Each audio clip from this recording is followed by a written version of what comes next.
Mga kachika ba, Merry Christmas kaninyo ang vlog ta. Amo dyan ang paghimo ko kaakon nga blueberry cake nga medyo may kapalpakan lang tawa ninyo bala. Pagbutang ko ta naka-feeling nan.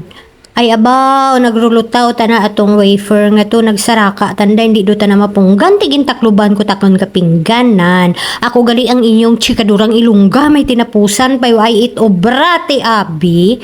Ti lang tawan nyo ginliwat ko ginbutang ko giyas sa may glass nga daya nga surudlan no. Nan kag ibubo tong akon nga pinamutang dyan kag i-freezer ta do lang. Hello mga kachika. May eksperimento makita. Bayad dyan. Nag-disponiran man tong isa. Ginsaylo ko sa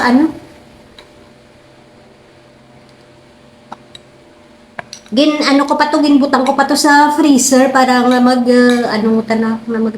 daya, Graham, daya. Ang masadya, hindi ta na crushed Graham. Ang ako niya, binakala kundi ang biscuits na. Ang crackers na gali amurang akon nga nabakan karon ginsarasaksa ko lang tanang kag gindunot-dunot na butang ko diya himuon ko nga nakuha na nga banig.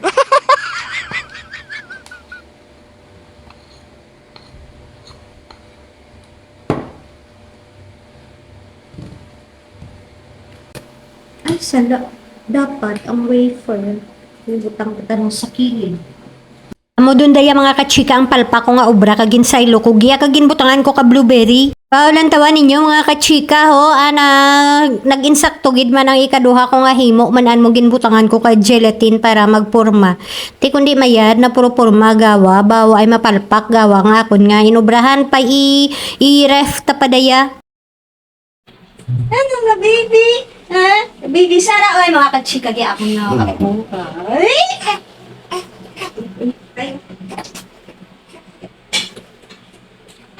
Pagatong din mata na. Pagatong din ikaw kabiyaki. Pagatong ikaw. Tama na. Mga kachika pagkatapos ko kapatiti kay Baby Sara nag-adto kami sa Jollibee garing ang chicken joy nga gin-order ko ba 1 hour and 30 minutes gid dara namon tamon dayang numeros balay hay kuon ko duro pa akong darahaon tigin pabalik ko diyas bata ko after 1 hour and 30 minutes ti amo daya nga nag-adto sandagiya kag binalik baw ti hamak mo manan mo basta Christmas baw nun ka kagid mag-order nga garagabi don hay mabuhayan kagid ka hulat ti amo daya ang mga kaganapan tulad mga kachika sa sunod duman ko nga video ang aton nga inog-upload party sa aton nga natabo nga aton nga Christmas ha ti salamat gid kaninyo tanan salamat sa paglantaw.